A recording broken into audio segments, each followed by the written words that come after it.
Bien, en esta secuencia de vídeos, de 4 en concreto, vamos a ver la resolución de los ejercicios de la hoja de problemas número 1 de minería de datos. El primer ejercicio nos plantea que vamos a trabajar con un dataset que tiene 90 registros. De ellos, vemos que 75 son de la clase punto y 15 son de la clase X.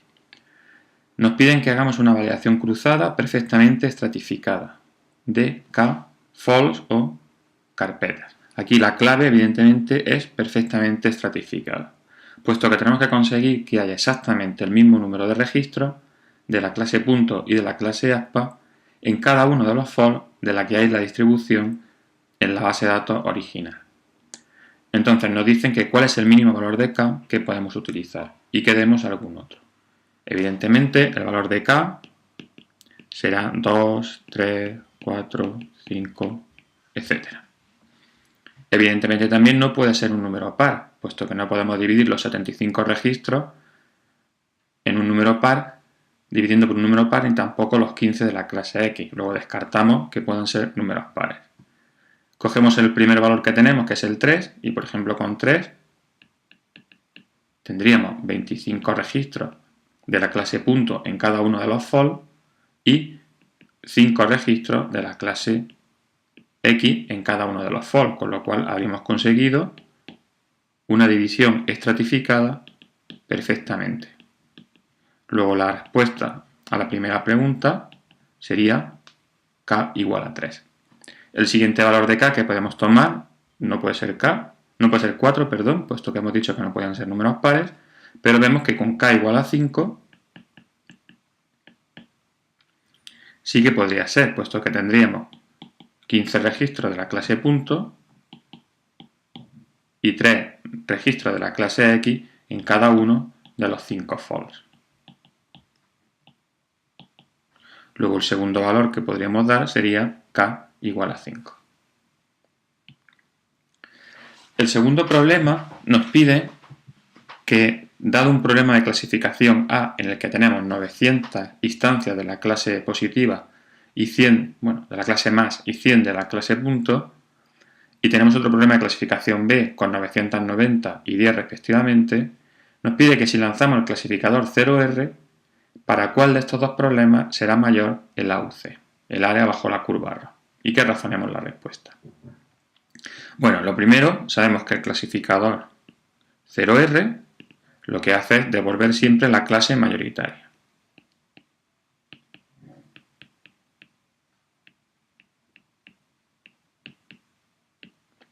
Podemos crear entonces las matrices de confusión para los problemas A y B.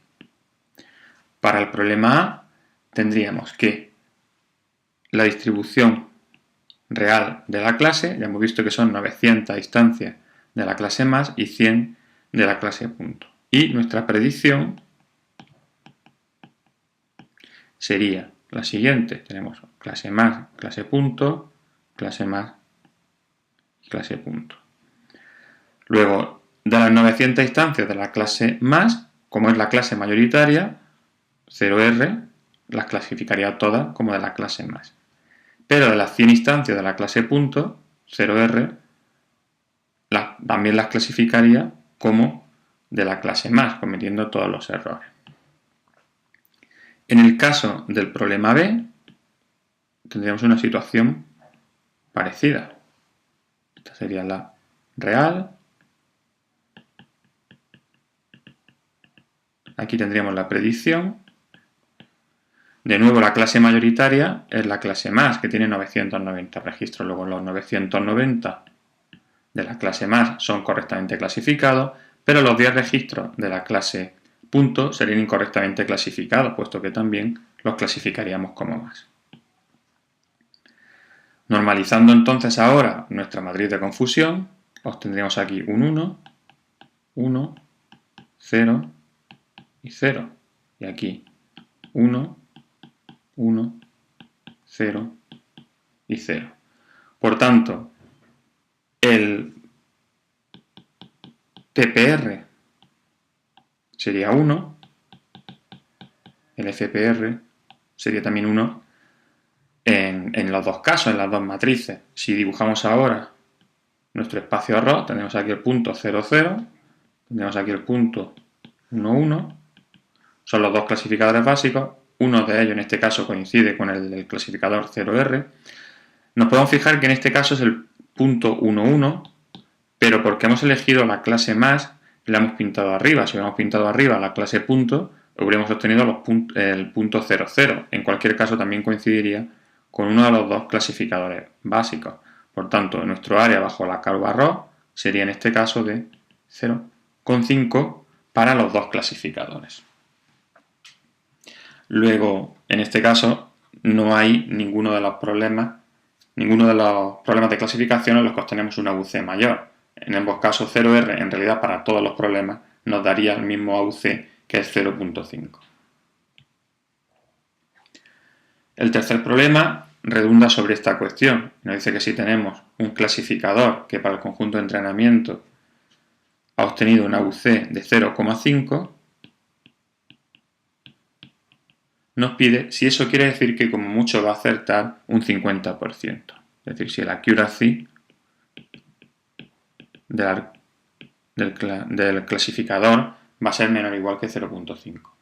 Evidentemente esto es falso. Acabamos de verlo en el problema anterior, que en uno de los casos teníamos un 90% de acierto, en otro caso teníamos un 99% de acierto, pero los dos tenían un AUC de 0,5. Luego es evidente que una AUC de 0,5 no condiciona que el accuracy sea menor o igual que 0,5.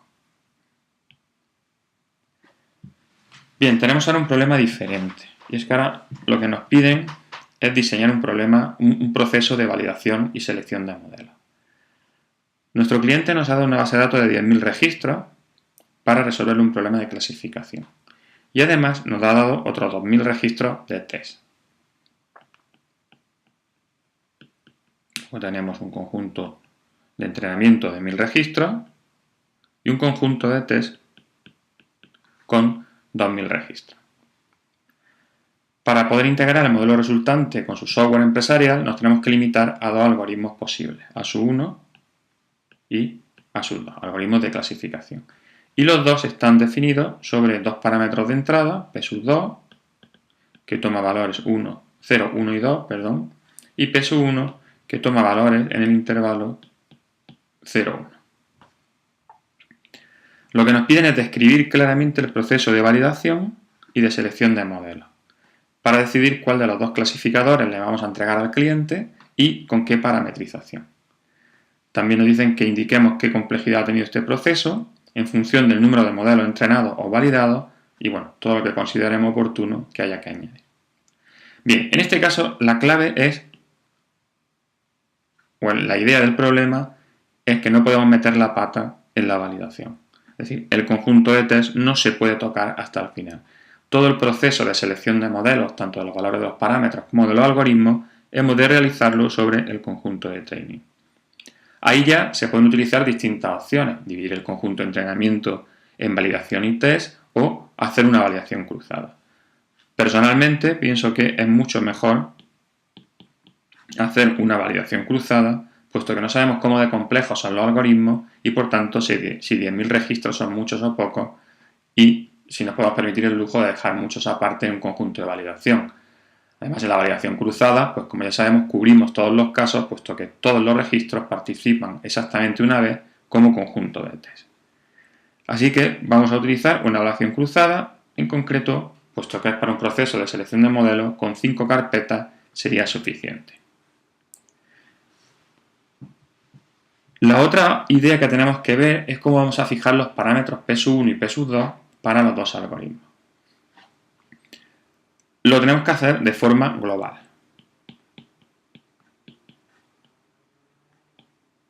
Es decir, no podemos fijar PSU1 y luego por separado PSU2 y coger el mejor valor, puesto que para probar PSU1 tendríamos que fijar PSU2 a uno de los valores. Entonces estaríamos diciendo, he elegido el mejor valor de PSU1, pero limitado a un valor de PSU2. Y lo mismo al revés.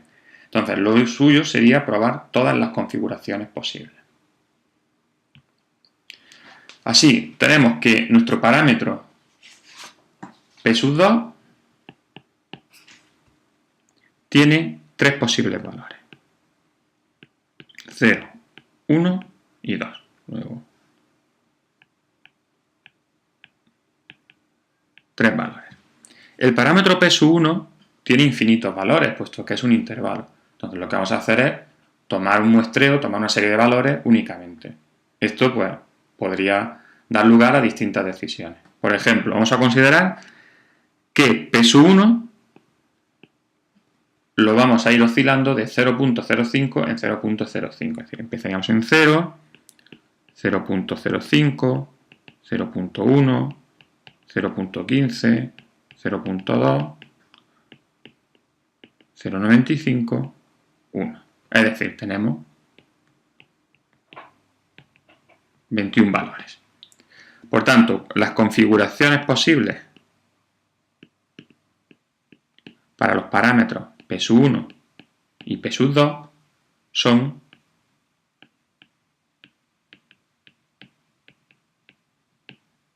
63 configuraciones posibles de parámetros. Tenemos además dos algoritmos.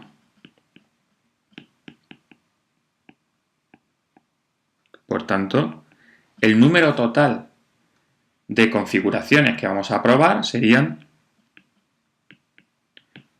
126 configuraciones posibles, correspondientes a probar los dos algoritmos con las 63 configuraciones de parámetros que hemos definido. Como además estamos haciendo una 5 validación cruzada, eso implica que vamos a aprender y validar un total de 630 modelos.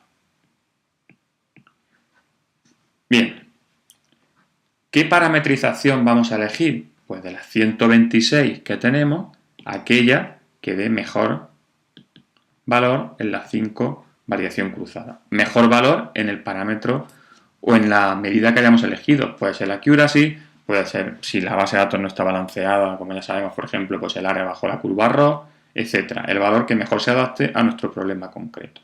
Pero eligiendo la media de las 5 carpetas que hemos tomado. Bien, una vez tenemos nuestro algoritmo a subir, no sabemos si es el 1 o el 2, con un valor PSU1 para el parámetro 1, PSU1' o estrella, vamos a ponerle porque es el mejor, y un parámetro PSU2 estrella, que es el mejor. Una vez que tenemos esta configuración, que es la que mejor resultado ha obtenido en la 5 validación cruzada, esta se la pasaremos a los 10.000 registros, a todos los registros del conjunto de entrenamiento, y eso nos dará un modelo M, que es el que le vamos a devolver a nuestro cliente. ¿Y qué valor, qué estadístico, qué porcentaje de acierto le suponemos a ese modelo? Pues el que resulta de pasarle a este modelo los 2.000 registros de test. Esa será la fiabilidad que nosotros vamos a asociar a este modelo M que vamos a devolver. Por tanto, el número total de modelos entrenados y validados serán 631, puesto que son los 630 que teníamos antes, más el último que sale de aprender con los 10.000 registros de entrada y validar sobre los 2.000 registros de test. Evidentemente, este número depende de cómo se haya diseñado el